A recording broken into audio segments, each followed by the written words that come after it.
Hi everyone, I'm Jennifer and this is Movie Talk. Now, because last week I did a movie talk video on The Hobbit, I thought it would be fun to continue the Tolkien thread and do movie talk videos on the Lord of the Ring trilogy. So that being said, this week's video is on The Lord of the Rings, The Fellowship of the Rings. This movie was made in 2001 and is based off of the 1954 novel The Fellowship of the Rings by J.R.R. Tolkien, and was immediately followed in 2002 by The Two Towers and 2003 by The Return of the King.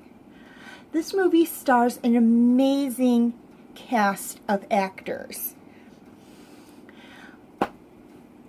who really did quite a wonderful job portraying the Tolkien characters. In fact, as an interesting side note, the 9 actors, with the exception of one, it was his stunt double who did this, who played the roles of the actors within the Fellowship, actually had tattoos done that had the word 9 written on in some, I think Tolkien language or something, I can't remember, but tattooed on them. The one exception was the actor who played Gimli the dwarf. It was his stunt double who did that. But I thought, in my research, I discovered that, and I thought that is very interesting. It shows the bond that these 9 actors, well, 8 actors and 1 stunt double, had with each other. But let's get into the movie.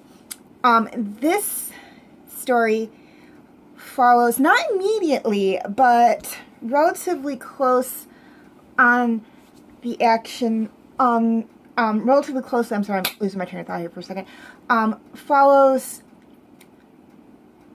maybe several years or several decades after the events of The Hobbit. Bilbo, who in this movie, we see him briefly, but we do see him, and he is played by Ian Holmes, is 111. I don't know if that's very old for a Hobbit, but whatever. He's 111. He's celebrating his birthday, and Gandalf, who is played by Ian McKellen, X-Men fans will recognize him as Magneto from the X-Men movies who were released before the First Class one.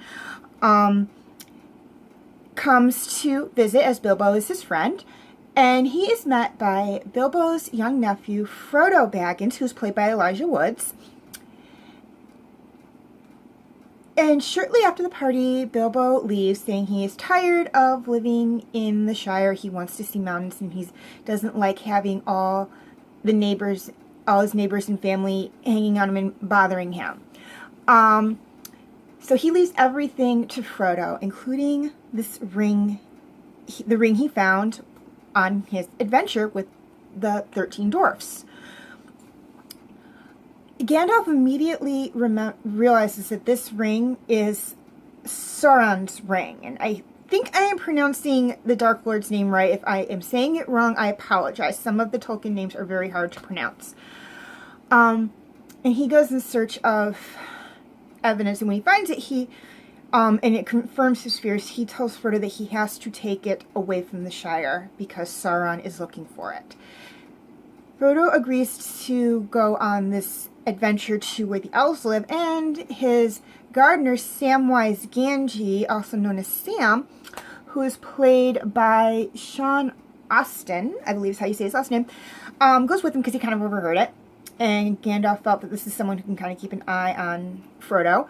And they are joined later by 2 other hobbits by the name of Peregrine Took, or Pippin Took, and Meriadoc, or Mary, Mary as in Merry Christmas, for those of you who have read the book, Brandybuck, who are played by Billy Boyd and Dominic Morgahan, I believe is how you say his last name, respectfully.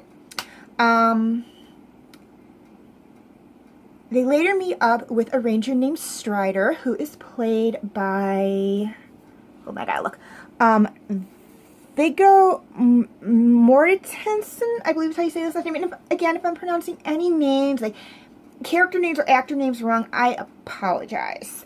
And he takes them to the lands, to the Elf Kingdom, where it is agreed that they have to destroy the ring. However, the only way to destroy it is to throw it into the volcano where it was forged. Everybody's arguing over who should take it. The dwarves don't want the elves to take it. The elves don't want the dwarves to take it. The humans want it, but there are several factions of humans who just want to take it, who want it. Everybody's fighting over it, and Frodo stands up and says, I will take it. So he agrees to take the ring there to Mordor, Sauron's realm, and destroy the ring. And with him go Sam, Pippin, Merry, Gandalf, Strider, who we later learn is Aragorn, the king of the true king of mankind, or of man. And they're also joined by another human by the name of Boromir, who was played by Sean Bean. A dwarf named Gimli, who is played by John Razendamvis, I believe is how you say his last name, and he's the only one who of the Fellowship members, actor-wise, that didn't get the 9 tattoo for whatever reason, I don't know. And they're also joined by an elven prince named Legolas Greenleaf, who was played by Orlando Bloom, and he was the sole reason my sister wanted to see this movie. Orlando Bloom, not Legolas. Okay, we got to watch a good movie together. But they have to be extremely careful as Sauron's agents are out looking for the ring, and the ring itself has a mind of its own, and it wants to get back to its master. And is trying to manipulate everyone into doing that. We're also introduced to Saruman, who is a white wizard. He used to be Gandalf's friend, and he works for Saruman now. He is played by Christopher Lee, and Star Wars fans will recognize him as Count Dooku from the prequels. We're also introduced to Arwen, an elven princess who is in love with Aragorn, or Strider, whatever you want to call him. And she's played by Liv Taylor. And we are also introduced to Eldaron, I believe is how you say his name. I apologize, some of the Tolkien names are very hard to pronounce. I believe I mentioned that once before. Who is played by Hugo Weaving, I believe is how you say his last name. And they go on, they encounter lots of little adventures through this journey before the end of the movie. And I don't want to give away too much for those of you who have not seen this movie. But it's very good as a live-action movie. We see Gollum a little bit in this movie. Not a lot, but just a little bit, as he does have a part to play later on in the movie, or in the storyline. We don't really see Sauron all that much, but you don't really expect to, as he cannot manifest himself until he gets his ring. All we see is a single eye on a tower, and the eye is wreathed in flame, which looks really cool and really creepy at the same time. And we do see his wyverns, I believe is what they're called. They are 9 black riders. And we do see them. And those are really the only ones of his soldiers we see. We see some trolls. We see a cave troll, and we see goblins, I believe. But I don't know if they're in league with Sauron or not, or if they're just in the dwarf mines when they pass through the dwarf mines. So, I don't know. I have read the book of this. I've read The Hobbit and the entire Lord of the Rings trilogy. I haven't read in recent months recently as I read them back in 2001. When this movie came out is when I actually started reading them. So, but I did notice, not so much the first time I saw this, as I saw this movie the first time in theaters, but when I watched it again after it came, after I got the DVD of it for my birthday later that year, that there were a couple of little things in there that were in the book that the director could have glossed over, and he didn't. One of them was when Arwen summons a giant wave to wash away the Black Riders. And in the book, the top of the wave is horses with men riding on their backs. And in the movie, the top of the wave are horses with riders on their backs. Which I thought was very neat. That was just something they could have glossed over, because a giant ocean-sized wave in a river would have been cool enough, but they stayed true to the Tolkienness of the scene with the riders and the white horses, which I thought was kind of neat.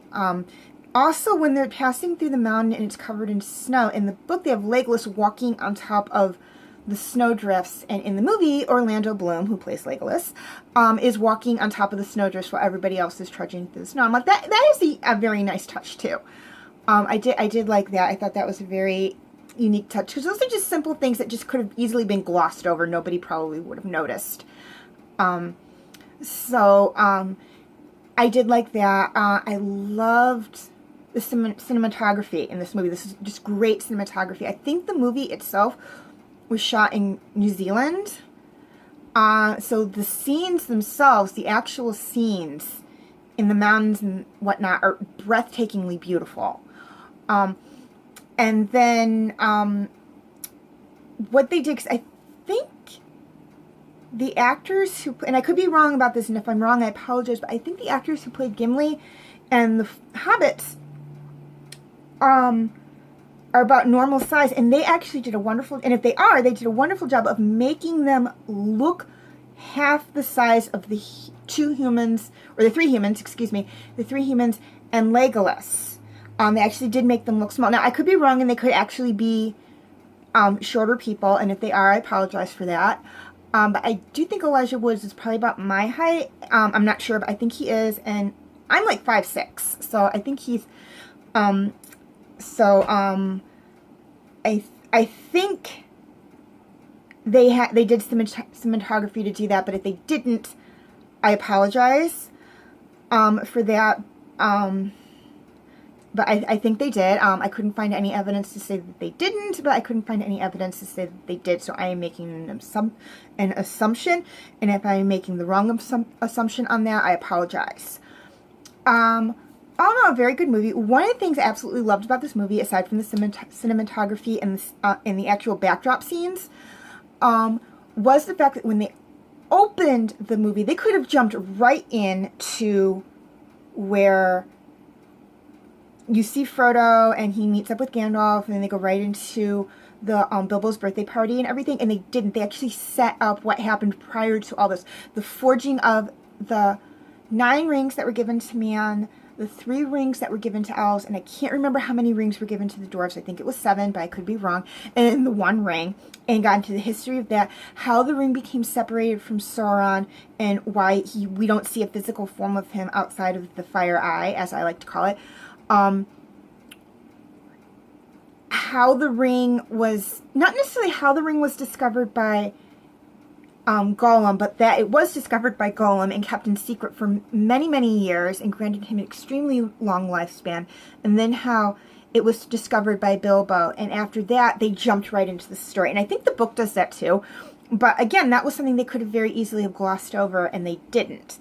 Because they could have just been like, okay, this is just the boring history part, we're going to jump right into the story, and they didn't. They set it up for people like me, because I was actually reading The Hobbit at this point, and I wanted to read The Hobbit before I started in the Lord of the Rings trilogy, who hadn't read the book, or for people like my dad, because I actually saw this in theaters with my dad, who hadn't read it and read the books in a while. Another thing I found extremely interesting about this when I was doing my research is that the part of Gandalf wasn't originally given to Ian McKellen. It was actually Sean Connery and Patrick Stewart were both offered the part of Gandalf. For those of you who are 007 fans, or who have seen the first Dragonheart, or liked the League of Extraordinary Gentlemen, Sean Connery was in those movies. He played James Bond in 007. He did the voice of Draco in Dragonheart, and he played Alan Quatermain in the League of Extraordinary Gentlemen. And I will talk about the League of Extraordinary Gentlemen at some point, because I do have that movie, and it is one of my favorites. Not so much James Bond, because I'm not a big James Bond fan. And for Star Trek fans, people will recognize Patrick Stewart as Captain Jean-Luc Picard from Next Generation. And he also was in the first few X-Men movies with Ian McKellen. He actually played Charles Xavier. So I actually found that interesting. The only reason why those two actors weren't portrayed by Gandalf, while they went with Ian McKellen, is that Sean Connery really didn't understand the storyline, and Patrick Stewart didn't like the script. So I guess Ian McKellen was kind of third choice. So I guess third pick's the charm for Gandalf here. Another interesting side fact is, this has to do with the Harry Potter movies, but it does tie in with Ian McKellen. He was, when Dumbledore, the original actor who played him, passed away, Ian McKellen was offered the part of playing Dumbledore because he was doing work as Gandalf, and he turned it down because he didn't want to be typecast. I did not find that in my research. I just heard that somewhere when the Harry Potter movies were coming out, which I found interesting as well. And I'm sorry if I'm getting off topic here. All in all, really great movie. Again, there are a lot of things to love about this movie. Like, when I went to see this with my dad, and my mom was at work, my sister was away on a school trip. It was in December. I know this was in December because it was 6 o'clock and it was dark already. There was nothing good on TV. I didn't want to watch a video. My dad didn't want to watch a video or anything, so my dad was just like, do you want to go to a movie? And I'm like, yeah. So, and I just told him, I was like, you pick, because if I pick, I'm going to pick some anime thing that you don't want to see. And he's like, well, do you want to see the Fellowship of the Rings? And I'm like, yes, because that is something I was interested in. I love fantasy adventure movies, and that's what this is. And again, this movie, just from the very opening scene, when they're describing the formation of all the rings, pulled me in. I mean, I didn't even realize when my dad, got up or anything. And I'm sitting like end seat of the aisle, and I didn't even realize this. That's how much this movie pulled me in. So when a movie can do that, it's a really good movie, and this movie really pulled me in. And this was like my first exposure to the Fellowship of the Rings, as I had not yet read the book. I was, like I stated before, I was still reading The Hobbit at this time, and I had not seen the animated version of this movie. So this was actually my very first exposure to the Fellowship of the Ring movie. And I think I got a very good first dose of it. It really got me excited to read the book for it. So I'm going to wrap up this video. Question for this week on Movie Talk is, if you were going on an extremely important journey or mission, who would you like to, what 8 people or what 8 members would you like to have for your fellowship? Leave your answers in the comment section. I have some as well, so you can see I do participate in these as well if I have some good answers. Also, feel free to like and subscribe. That'll help me out tremendous. That helps me out a lot. I'm up to 4 subscribers right now. Also, feel free to follow me on Twitter and Instagram. The information will be in the description. And thank you for watching this video. I'm Jennifer, and I will see you next time.